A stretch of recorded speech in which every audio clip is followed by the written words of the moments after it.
Hi friends, టాలీవుడ్లో భారీ బడ్జెట్తో తీసి ఫ్లాప్ అయిన మూవీస్ ఇవే. బ్రహ్మోత్సవం ఈ మూవీలో మహేష్ బాబు గారు నటించారు. అయితే ఈ మూవీ ఆశించినంత ఫలితాలనైతే ఇవ్వలేదు. ఇక ఆ తర్వాత పల్నాటి బ్రహ్మనాయుడు ఈ మూవీలో తొడగొడితే కుర్చీ రావడం, ట్రైన్ వెనక్కి వెళ్ళిపోవడం లాంటి కొన్ని సీన్స్ ప్రేక్షకులకు నచ్చకపోవడం వల్లేమో ఈ మూవీ కూడా ఫ్లాప్ అయింది. ఒక్క మగాడు సినిమా కూడా సేమ్ అలాంటి మూవీనే.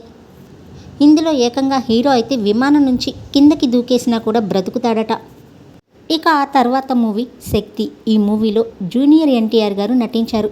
మెహర్ రమేష్ డైరెక్షన్. జూనియర్ ఎన్టీఆర్ గారికి అస్సలు ఈ మూవీ సూట్ కాలేదనే చెప్పచ్చు. ఈ మూవీలో జూనియర్ ఎన్టీఆర్ గారి హెయిర్ స్టైల్, మేకప్, అలాగే స్క్రీన్ ప్లే కూడా ఈ మూవీకి సెట్ కాలేదనే చెప్పచ్చు. జూనియర్ ఎన్టీఆర్ గారి కెరీర్లోనే ఇది ఒక అతిపెద్ద ఫ్లాప్ మూవీ అని కూడా చెప్పచ్చు.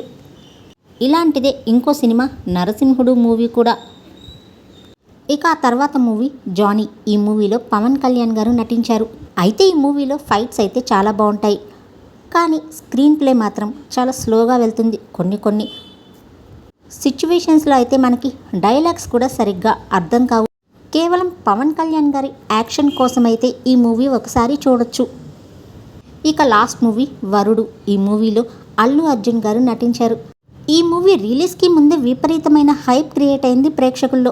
ఇంకో విషయం ఏంటంటే హీరోయిన్ పేరుని కూడా బయటకు రివీల్ చేయలేదు. 5 రోజుల పెళ్లి అనే కొత్త కాన్సెప్ట్తో వచ్చింది, కానీ ఆడియన్స్ అంచనాలని ఈ మూవీ అందుకోలేక దారుణంగా ఫ్లాప్ అయింది.